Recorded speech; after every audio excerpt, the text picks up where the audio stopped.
Добрый день, друзья! Несмотря на привычный выпуск новостных блоков, как утреннего, так и вечернего, вынужден сделать еще один блок спортивный. Ибо вчера, 11 октября, был просто парад рекордов в различных видах спорта. Ну и как вишенка на торте, драма в произвольной программе у женщин на втором этапе Кубка России по фигурному катанию. Но к нему позже, а сейчас о теннисе и автогонках. В этих двух увлекательных видах спорта в воскресенье произошли знаковые события, которые бывают не чаще, чем раз в 10-20 лет. Сначала автогонки. Британский пилот Мерседеса Льюис Хэмилтон, выиграв сегодня Гран-при Айфеля, этап автогонок в классе машин Формула-1, повторил рекорд знаменитого немецкого автогонщика Михаэля Шумахера по количеству побед в самом престижном классе автогонок. Это была 91-я победа Хэмилтона в карьере, и он имеет прекрасные шансы стать лучшим в мире по количеству подиумов на этапах Гран-при Формулы-1.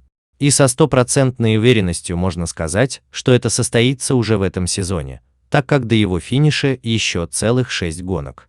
И он безоговорочный лидер с гандикапом в 70 очков. Думаю, достаточно про автогонки, перейдем к утонченному большому теннису. Во Франции завершился один из 4 турниров из серии «Большого шлема» Ролан-Гаррос.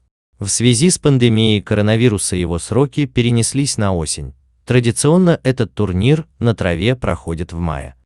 По итогам его финала, в котором испанец Рафаэль Надаль разгромил серба Новака Джоковича в 3 сетах, причем один сет взял в сухую, состоялись много рекордов в мужском одиночном теннисе, о которых я постараюсь вам рассказать. Первый рекорд и самый основной. 34-летний испанец взял 20-й титул Большого шлема, сравнялся по этому показателю с рекордсменом-швейцарцем Роджером Федерером. Второе значимое достижение.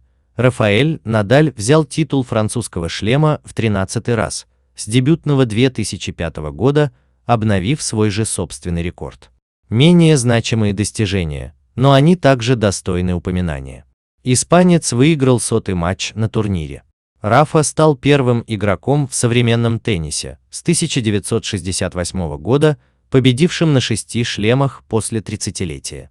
Кроме того, Надаль в 4-й раз выиграл шлем, не проиграв ни сета. Ну и теперь самое главное действо дня – произвольная программа в фигурном катании у женщин. То, что произошло в Москве на втором этапе Кубка России по фигурному катанию, иначе как драмой не назовешь. Совсем коротко итоги короткой программы. Камила Валиева, ученица Этери Тутберидзе, опережала по итогам проката свою основную соперницу Александру Трусову, выступающую в Академии Алексея Плющенко, на целых 10 баллов. Скажу вам сразу, что это просто пропасть в женском фигурном катании. Чтобы его отыграть, нужны 2 условия. Первое – это завалить окончательно произвольную, не прыгнув примерно 3 прыжка как минимум.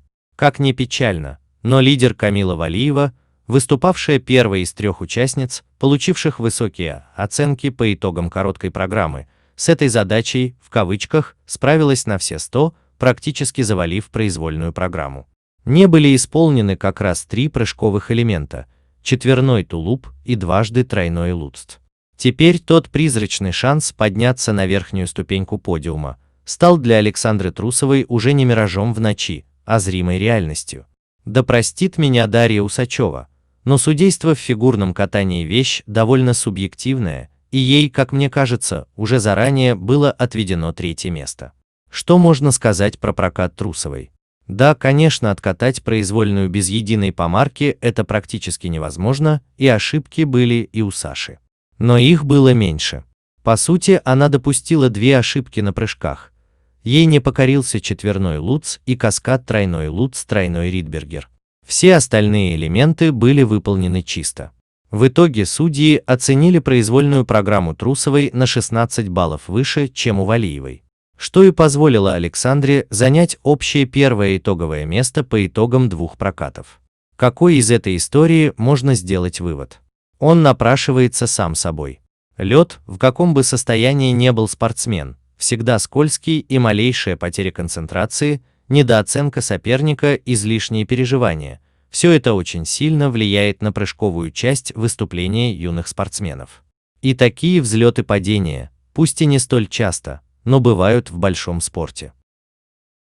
Ну и в конце моего выпуска самая последняя информация о динамике заражения коронавирусом в России за последние сутки. Всего выявлено 13 592 новых случая заражения коронавирусом в 84 регионах страны. Об этом сообщил оперативный штаб в понедельник, 12 октября.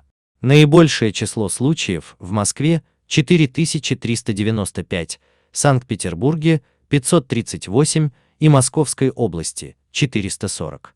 Также за последние сутки 125 пациентов с коронавирусом умерли, 3793 выздоровели. На этом позвольте мне завершить обзор значимых событий в мире спорта, состоявшихся в воскресенье 11 октября.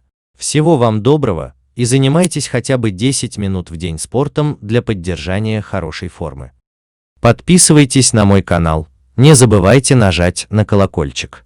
Все самые актуальные новости Москвы и России, а также главные мировые новости у меня на канале. С уважением, Ренат.